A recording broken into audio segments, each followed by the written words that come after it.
Welcome back to Impact Show. So excited to have you here in Corona del Mar, one of my favorite cities. I live just south of here, and my guest today, Shawn Dougherty, lives just across the street from here. It's a beautiful day in Southern California. I'm here with a great entrepreneur. So excited to have you on my show. Shawn, I told you I have met thousands of incredible leaders, philanthropists, inventors, people that just have crazy ideas and they make them happen. They create impact on their industry, on their society, their community. I've been so blessed with these relationships, so I've created a show. I want to share their vision, how they did it, because all of these entrepreneurs and visionaries have impossible goals that they somehow are able to get past and then make the impossible possible. So for our viewers, which is the general IMA audience, thousands of business people, tell us a little bit about your background. Well, I started my career off in med tech, and shortly after that I jumped into car audio, where I really learned about branding. Worked for a lot of Fortune 500 companies, and then in 2005, a partner and mine, we decided to start a company called M Station, and shortly after we started that and saw some success, we acquired a company out of Burlington, Vermont called Mophie. Oh yeah. And at the time it was just a case company. It was an asset purchase, and we rolled it into M Station. Right. On the brink of the first generation iPhone coming to market.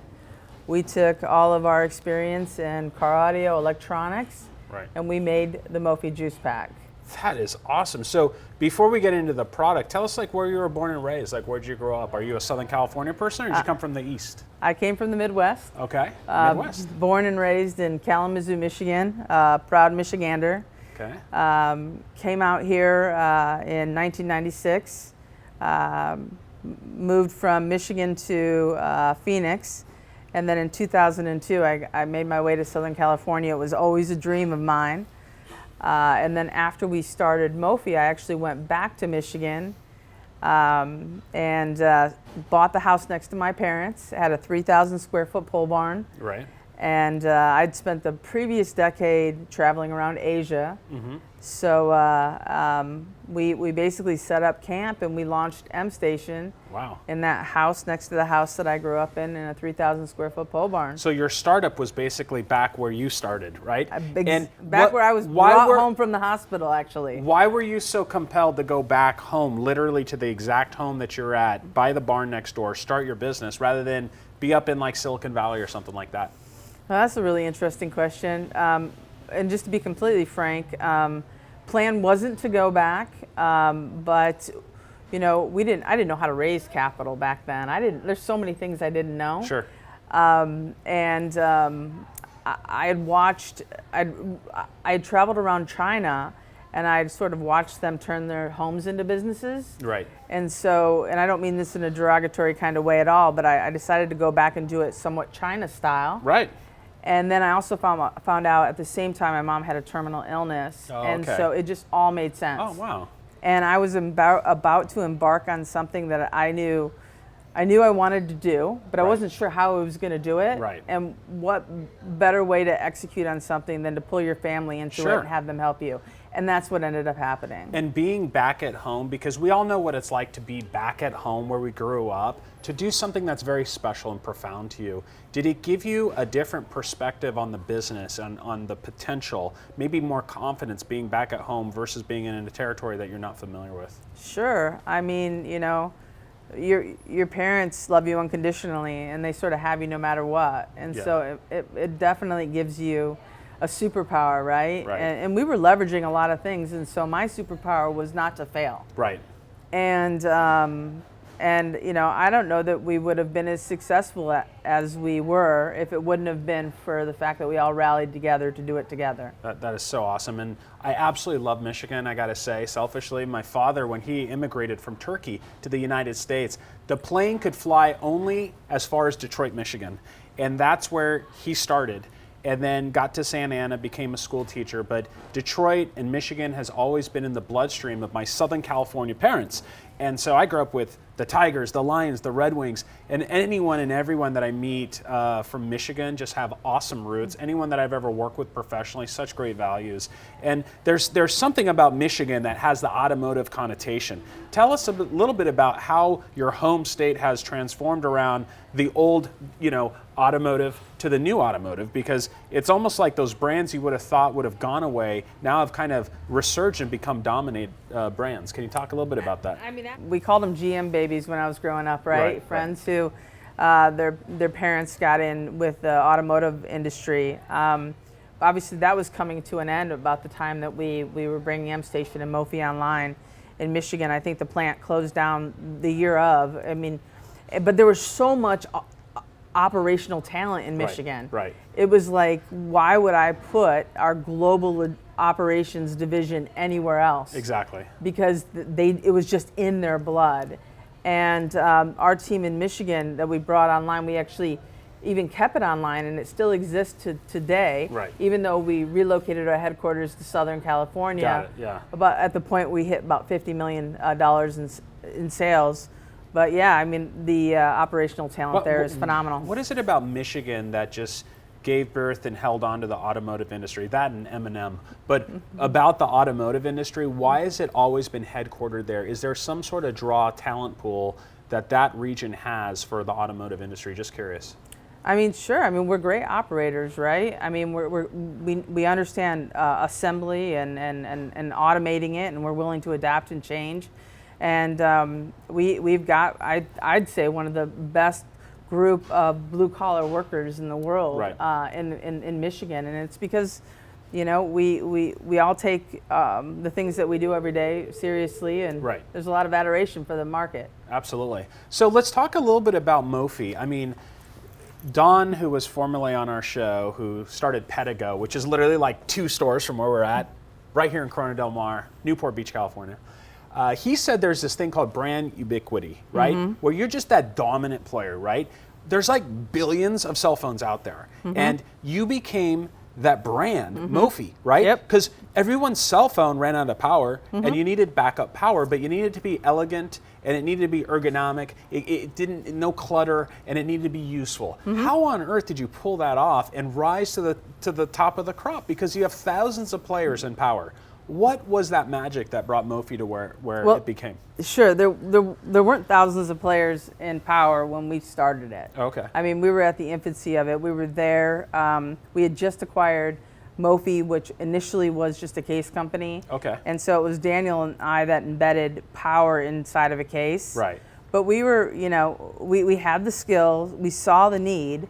And then when it comes to branding, I mean, branding is my specialty. I absolutely love it. I believe that our cases are an extension of us. Right. And we all need to learn to cut the cord. Right. It's been something I've spent the last 15 years of my life trying to get everybody to do. Right. But I want to accessorize with my cases. And right. I don't want to leave my iPhone necessarily unprotected. Right. So tell us about, these are some classics, right? I mean, tell us about how you developed Mophie, how it evolved. I mean, this looks like my wife's Valentino shoes. Is that what you were envisioning here? That was. What's going on here? Yeah. So these are products that were never actually released. Oh, those never made it to market. Those never made it to market. They made it into a lot of photo shoots, but never into market. This is what a juice pack, I guess you could say, looks like after we've 3D printed it for the first or second time. Okay. And so we're sort of looking at it and saying, and this is iPhone 5, so hence why it looks so unusual. Right, right. That was, 6, 7 generations ago. Anyways, and then this is what the product actually looked like when it was finished. Right. And just there's a huge contrast, but we were able to sit in front of Apple and show them designs and get all of our retail partners on board before we ever brought the product to market. Right. Which was a phenomenal thing. And then this is a line that never came to market, even though a power station version of it did.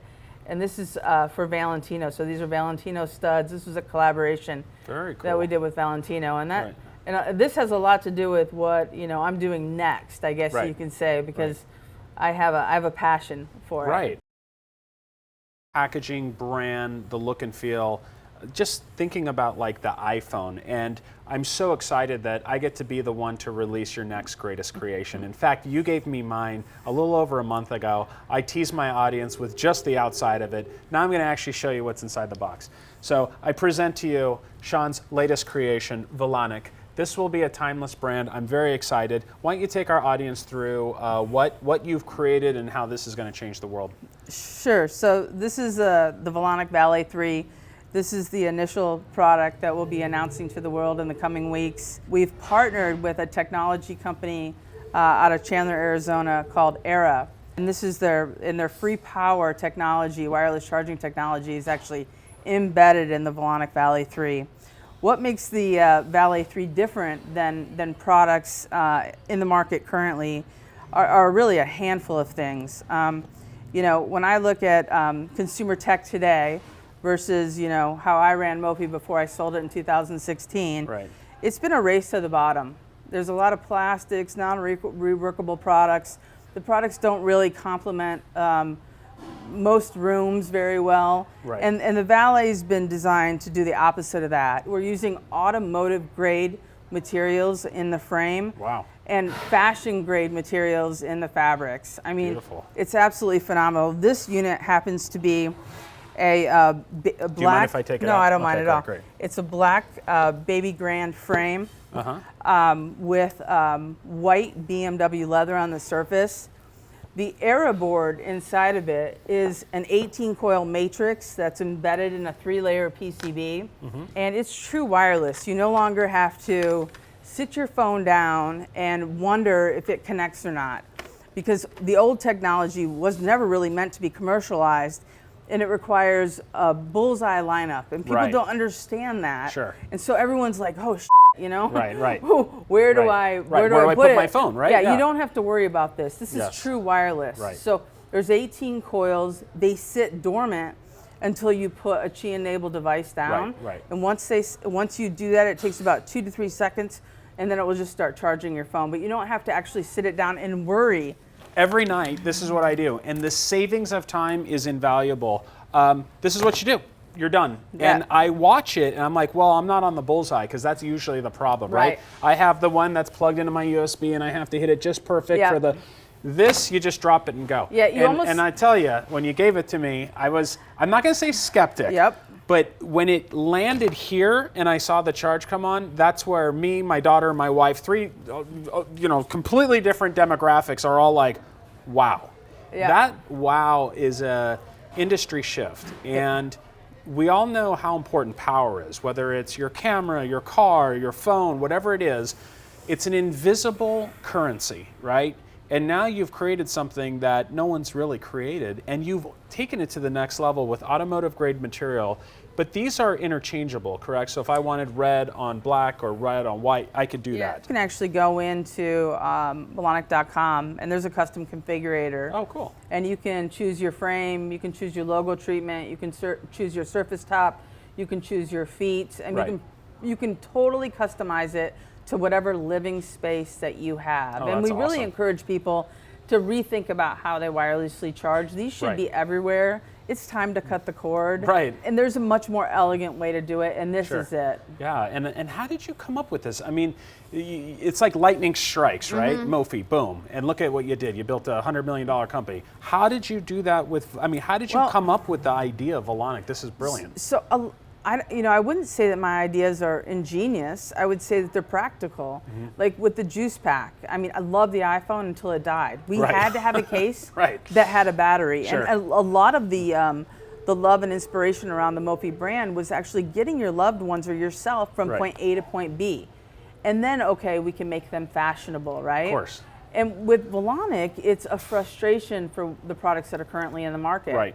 And I'm guilty of this too. Right. Like this is my older self looking at clean energy, sustainability, aesthetics.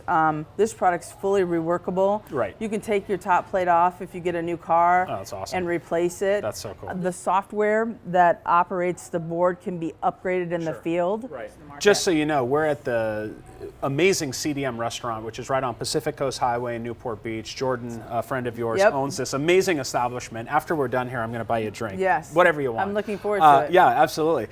This is my favorite restaurant. This restaurant, as an example, very slick, clean lines, absolutely beautiful. You look at all the details. It has a speakeasy downstairs. This is the type of establishment where seeing cords and seeing a charger, a traditional charger, to me feels antiquated and a step back. And like as a brand, I would just think like having this elegantly just right here takes it to the next level. Yeah. Like you're the first, right? You're a change agent as a restaurant with the first to do this, right? It's just like an example. About 2 years ago, I interviewed the CEO of Reviver, the digital license plate company. Same sort of thing. 2 years later, I'm still one of the only people with a digital license plate in California, and it's a discussion item, right? It's almost like marketing without marketing, and this is going to be something that will last for several years, if not longer, as being a new breakthrough for whatever industry you're in, right? Yeah. Like when my family comes over to my house or my friends come over or whatever we end up doing once things get better with the world affairs, when they come over and they see this in my office, it's going to be a discussion point, just like art. But you found a way to integrate a discussion point and power into something that we need on a daily basis. Yes. And that's a really interesting collision of a business. We should not have to sacrifice quality and aesthetics for technology. Right. And so we want to fuse the two. Right. And that's what we're doing here. We're making it so you can customize these for your perfect setting, and it can either match your new kitchen or it can match the new car that just pulled up in your driveway. Right. They're all the same materials. And this makes obviously a great gift. I mean, I have gift, clients in my PR firm. Every year we do something very unique. This would be something super cool because I can personalize it to my client. I've seen a couple that you've actually done, a couple of versions where you've personalized it for the hotel or the automobile manufacturer. So having that variation, I think, is a really great value for those that want to actually take this into the market and do something. The other thing that really drew me to Volonic was the packaging. When I first got an iPhone, I'll never forget how the packaging made more of an impression to me than the phone itself. And take us through the beauty and the pursuit of perfection, as our friends at Irvine Company say. How did you come up with the packaging? Because I would think that the experience as a consumer going into a multi-$100 device, you're going in and you've got this packaging ensemble. Take us a little bit through how you got this so right. Yeah, well, I mean, it's been a vision that really has bled over from Mophie. When you look at the Valentino line and the Swarovski line I did at Mophie, those also came in jewelry boxes. All of this is already recycled pulp materials. So sustainability is really important to Volonic. But the box is designed where this is already recycled. So yeah, you can throw the pulp tray and the boxes away. I'd suggest you keep your auth card, which most people would want to, but then ditch this and then look at the different things that you can do with this. Yeah, it's like a jewelry box. It's like a jewelry box, and so it's not meant to be thrown away. It's meant to, if you don't want it, hand it down to your kid. Sure. Someone in the family will want it. Right. And so we're really looking forward to seeing how people use it. And tell us a little bit about the name Volonic, V. What does that mean? Volo in Italian stands for take flight. And so what we're doing with Volonic is we're inspiring the industry to take it to a new level, one that really complements living spaces by using the high-end materials. Sure. And so don't look at the word Volo in terms of take flight in a literal sense. Look at it in an artistic sense. Right. Like the things that you experience that give you that aha moment. Right. We're going to give you that aha moment because this product is fully reworkable inside and out. There's not a detail that we haven't taken into consideration. Sure.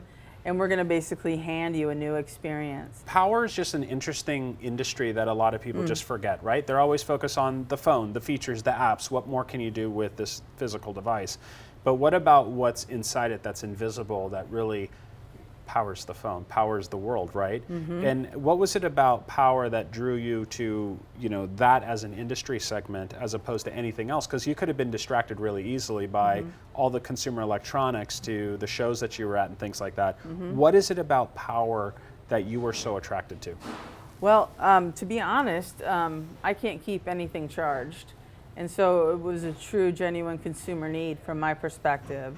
And then, once I realized that I could bring forth product solutions that helped with that mismanagement, because, a lot of times, even though this is really unhealthy, I sleep with my phone. And so I was solving real people's problems. When you say you sleep with your phone, are you you're cuddling it? You wake up and, it's on your side and under your pillow, Okay. It's mean, on the table next to you. It's not where it should be. Right. It should be, in do not disturb mode, and Right. it shouldn't be omitting its wireless signal in your Okay, bed by got any it. means. There's a Got lot it. of things that we as a society Right. have to learn about RF Sure. and bad energy Right. that's being shoved Sure. into a household. Right. And so when will we learn those things, you think? Is it a generational thing where it's going to be studied over time that we'll understand more what RF impact is on a society? I think with 5G, I think in this next decade, we're all going to be looking at things a lot closer. I mean, if you think about when the iPhone came to market, it just sort of hit us, right? Right, yeah. And now it's 15 years later, Sure. and we're all looking at it, and I'm looking at it like, Yeah. okay, it's time to up the game here. Right. Apple's definitely up the game, right? Sure, yeah. And so let's up the game with the accessories, Right. and let's create an elegant experience. But I don't think the need for power is ever going to go away. Right. It's just how we use it and how socially responsible we are with what we put it in. And to our viewers, I mean, we have thousands of entrepreneurs, thousands of solopreneurs like me, right? Like you got a business and you're like the main person, and then you have folks that work with you. Listen to what Shawn said. She built a $100 million business based on a consumer need, right? So there are things every day in your daily life that you may be thinking like, why isn't there this for that? And it just starts with an idea like that. When I started the Internet Marketing Association, it's the same sort of thing. There was no Internet Marketing First Trade Association. There was old school marketing associations, and just like that, an idea can turn into a business. 20 years later, look at what has happened with the IMA.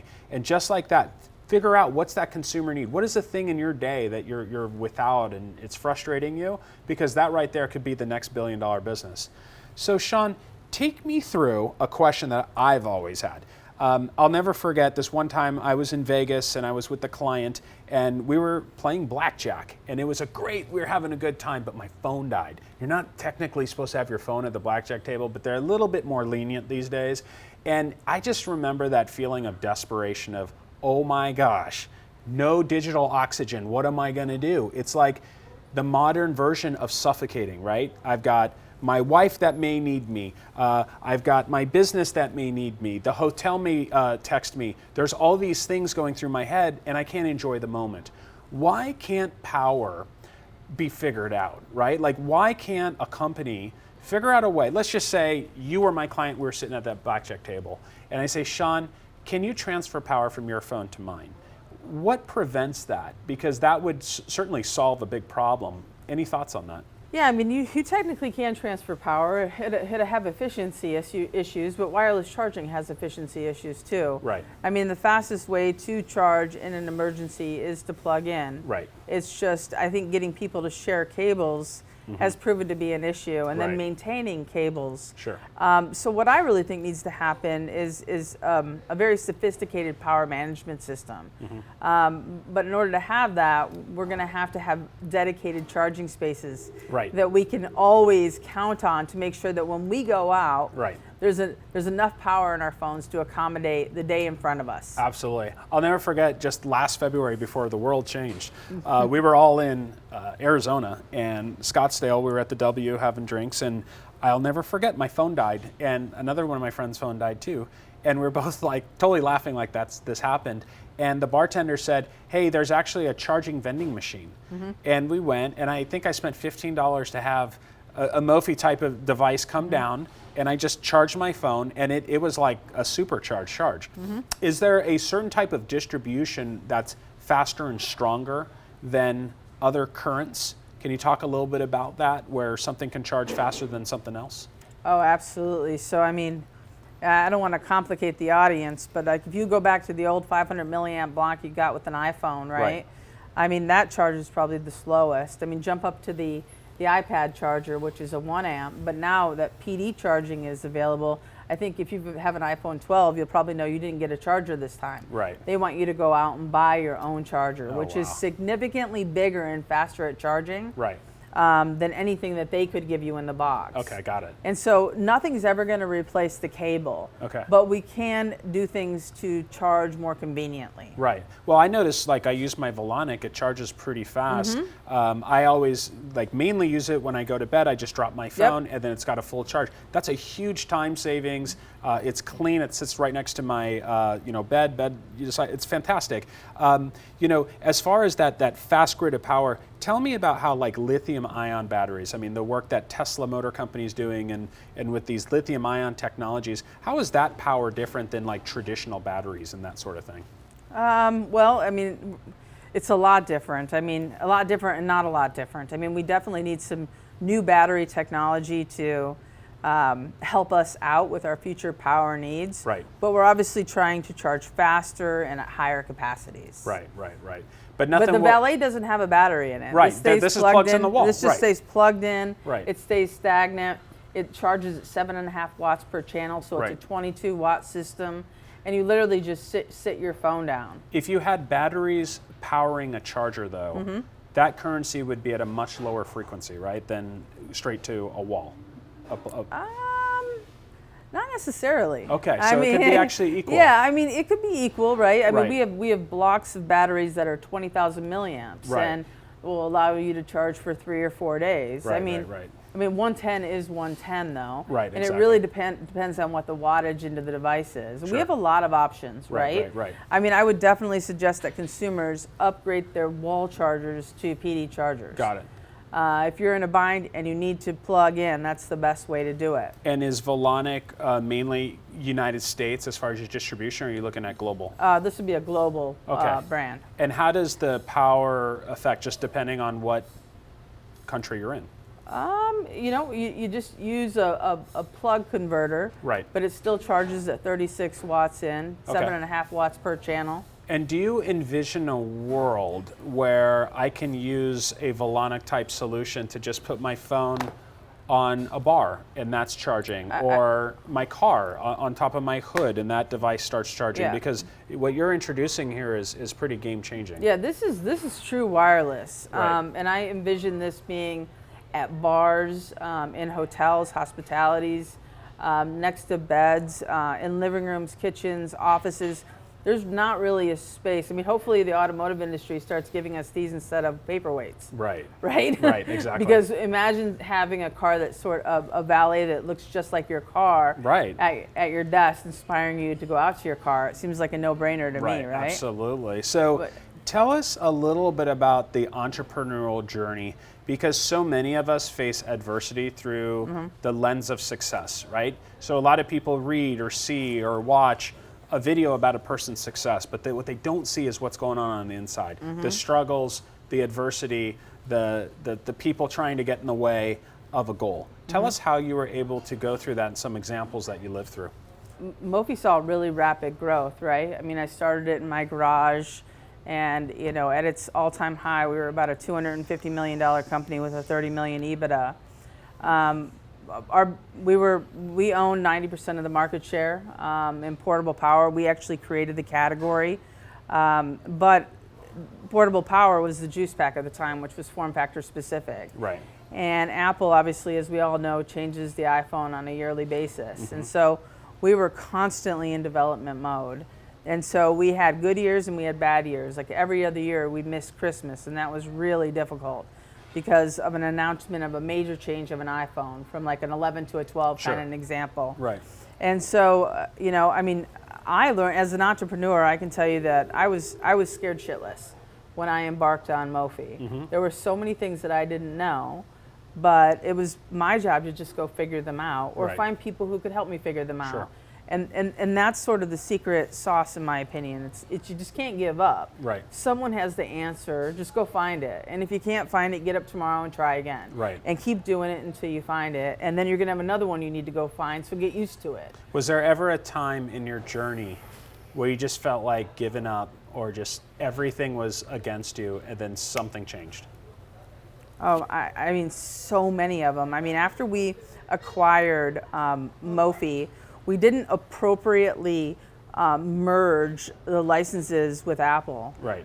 So we had MStation and we had Mophie, and we both have different licenses, and we didn't know how to merge them. Right. Nobody had ever done anything like that before, and Apple actually called, and it was a friendly call, but they were attorneys. And we were told to stand down, and we were on the brink of launching Mophie, and it took 6 months to work it out.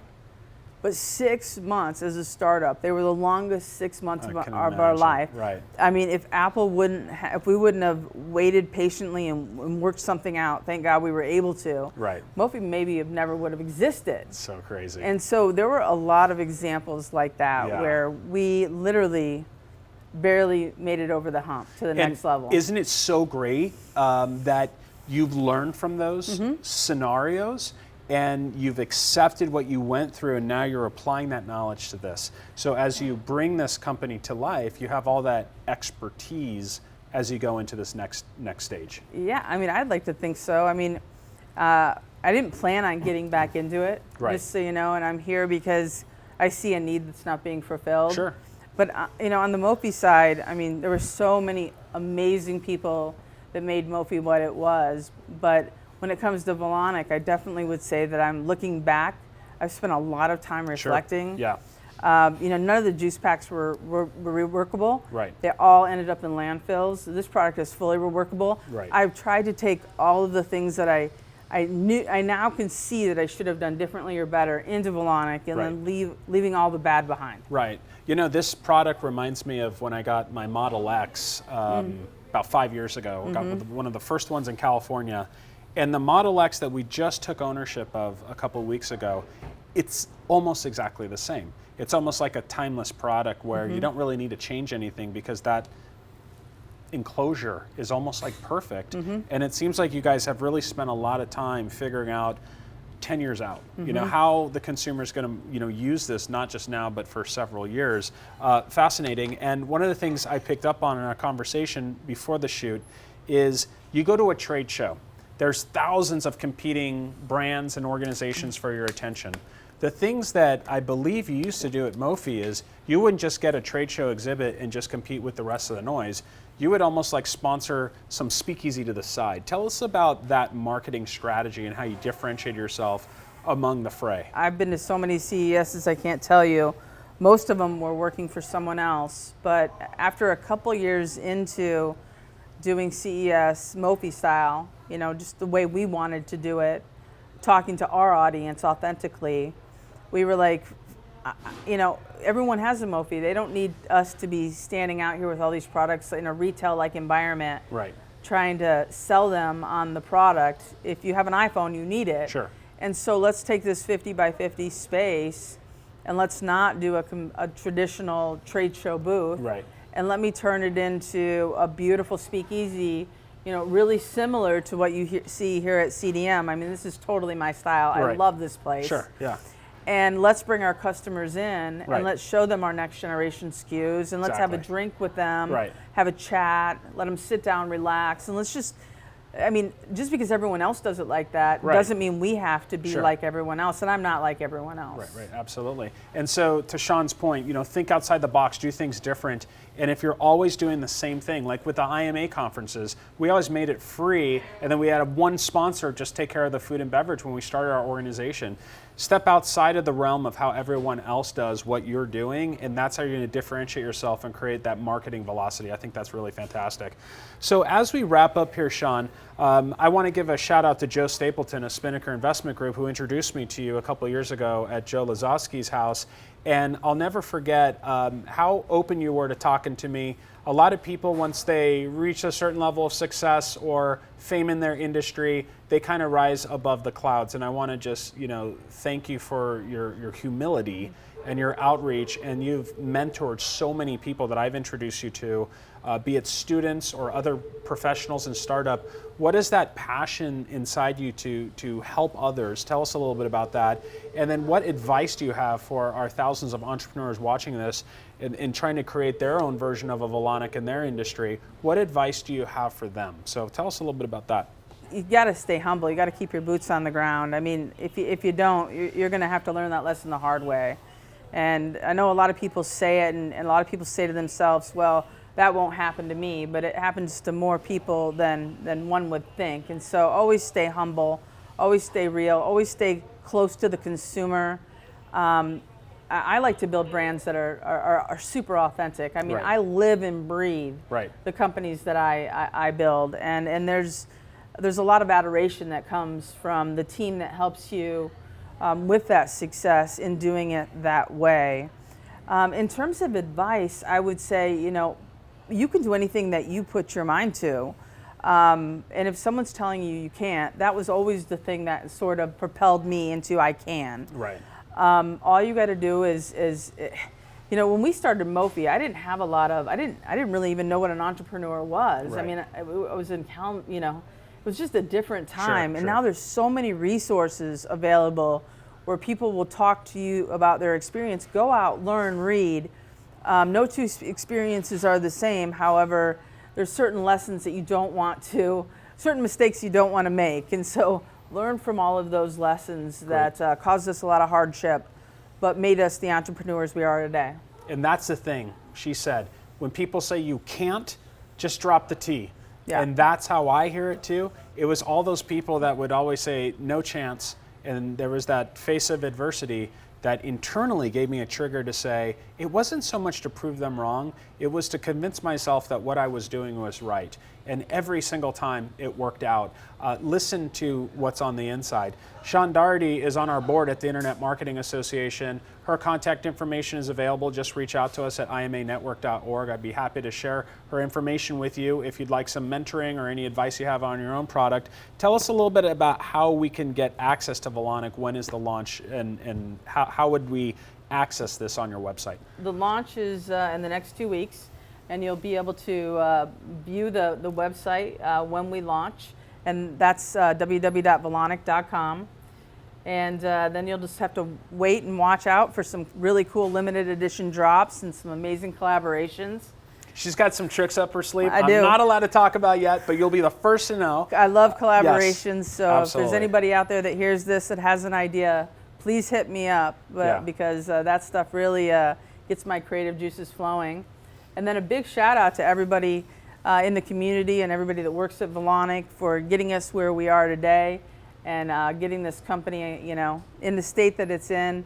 You only launch once, Right. and I'm super excited about this launch and super proud of what we've built. And I've been in marketing my whole life, practically, career. And I got to say, one of the things that you guys have figured out so right is not just letting the entire kit and caboodle out of the bag. I always recommend to my clients, whether they have a product or a service, just resist. Don't let it all out at one time. Drip, drip, boom, boom, boom. And then all of a sudden the brand's out there everywhere. And what you're doing and the roadmap that you have is going to be a great surprise to the industry. I'm so proud of what you're doing. In summary and in conclusion, CES just wrapped up, much like our Impact Conference. Theirs was virtual. What were your takeaways, and what do you see coming in consumer electronics as like the big new burgeoning sub-industries? I think when it comes to consumer electronics and accessories, it's been a really big race to the bottom Right. since the iPhone came out. And I think that everybody is about to step up their game. With Apple and the AirPod Maxes, we're seeing it, right? Louis Vuitton launched Sure. the Louis Vuitton Horizon headphones, Right. $1,200 a piece. They can't keep them in stock. Yeah. I mean, everyone's looking at their tech accessories and they're being like, why do I have to put this in the drawer when somebody comes over, you Right, know? right. And I just think that we're going to see, good, better, best. We've lost the best. and people need to fill that gap. And then I'm going to just go up here a bit and play in luxury land, just because I really like high-end materials, and I think that there's people like me. Right. And maybe we'll come down market a little bit if we need to, if we don't see people filling that space. Exactly. But I just think it's time for that entire industry to reinvent itself. Great. Well, I present to you, ladies and gentlemen, Shawn Dougherty, founder of Volonic, founder of Mophie. We're so stoked to have you. Thank you so much for spending time with our audience. Thank you, Jordan, for your amazing CDM restaurant here in Newport Beach. We're going to have definitely some events here, IMA, IEC, all of our organizations. We're going to come here and load this place up. And to all of you at the Internet Marketing Association, thank you for your time and attention. If you like this content, please share with your network. Subscribe to our show. Hit the bell so you get an alert every time we have a new show like Shawn Dougherty coming right at you. So I will be back at you. We have some unbelievable guests lined up this year. I can't wait till our next Impact show. Thank you for tuning in. Boom! I'm out of here.